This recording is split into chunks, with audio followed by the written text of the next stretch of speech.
the way the government is responding. Yes, they're telling us they're putting the economic measures, but I think it has not been felt. People are not feeling this, and until they have something in their pockets to meet their daily needs, I think it is still wanting.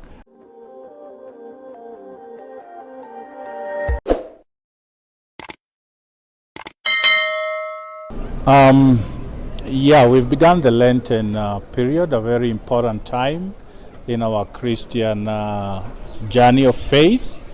And one of our responsibility is that of praying. And we indeed do pray for our nation. We know that things are not the way that we expect them to be. The promises that this government made to the people were enormous. And the big challenge now is how far has the government gone to realize some of the promises that they made. Of course, our Lenten campaign message of this year is touching on some of the critical areas that are affecting our society. And in particular, we are talking about the cost of living. The cost of living has skyrocketed. You meet everybody everywhere, and they're complaining. They're saying that it's not easy. Life is hard. The economy is not doing as well as we would wish it to do.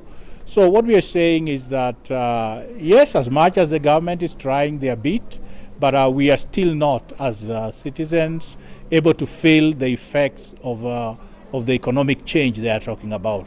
Life is difficult, and we are still praying that they make steps that are going to really help improve the life of Kenyans. So what we are saying is that we are not yet, and I think we are still far from where we should be, and we pray that the measures that are going to be put be those that are going to help really alleviate the poverty and also the suffering that many Kenyans are going through at this particular moment.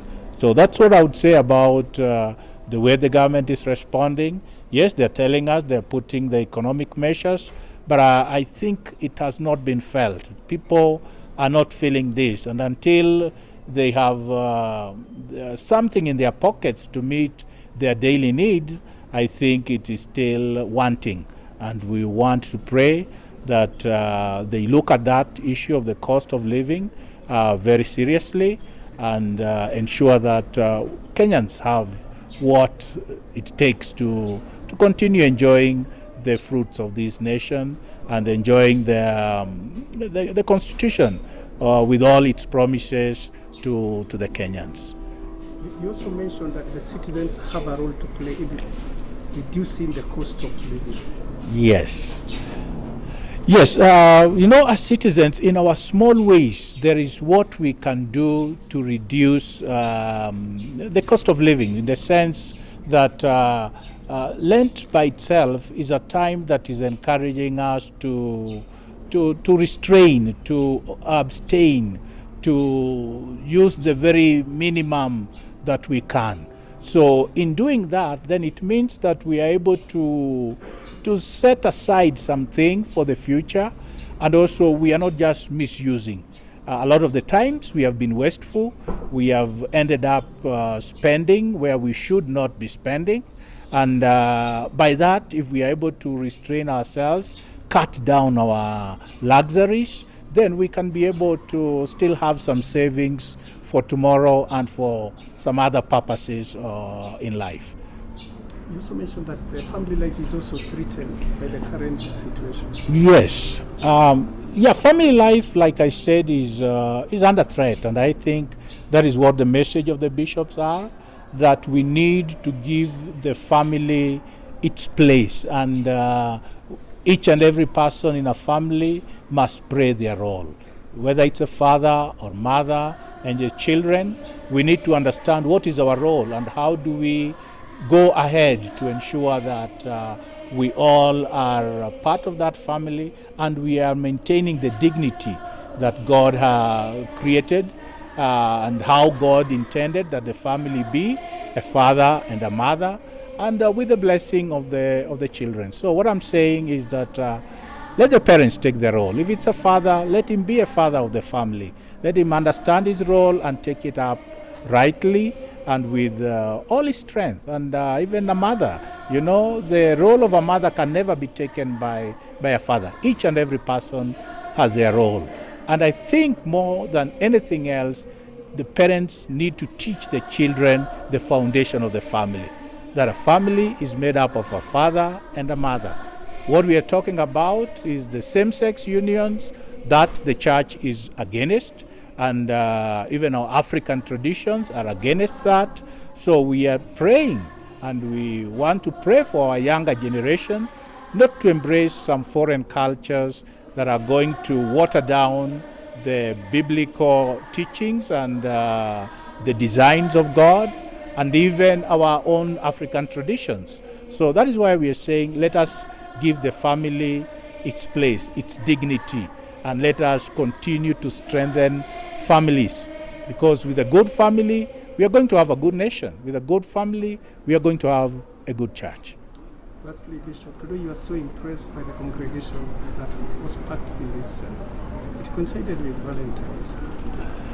Okay, yeah, today is also Valentine, and again, it is Ash Wednesday. So Valentine's, we know, is a time where couples go out to enjoy themselves and to gift each other. But again, it's Lent, and Lent again is one that is calling us for deeper reflection, So I think the gift that couples can give each other in this time of Lent is again to pray for each other, to look at their spiritual lives, not just the social life, not just enjoying and having the funds and everything, but sometimes also we need to put aside all those other things and look at God and look at what God has done in our lives. How are we going to strengthen our prayer life? How are we going to be of good to the society? Because it also calls for almsgiving.